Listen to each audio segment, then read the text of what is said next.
Napaka-incompetent naman ng mga employees nito ni Inday. Hindi ko alam kung anong may problema, si Inday ba o yung kanyang mga employees, 'di ba? Napakasimple ng trabaho. Ano ba talaga ang dinonate nyo? Photocopiers or laptop? Anyway, kung laptops yan, overpriced talaga.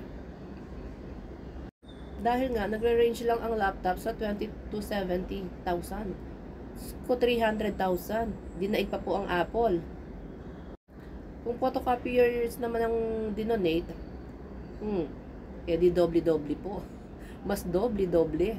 Ang tubong lugaw po si Inday dyan.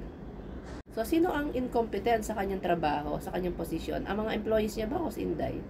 Kung incompetent yung kanyang mga employees, dapat sibakin niya. Laging nagkakamali. Every year na lang, every budget, auditing. Laging mali. Laging may disallowances.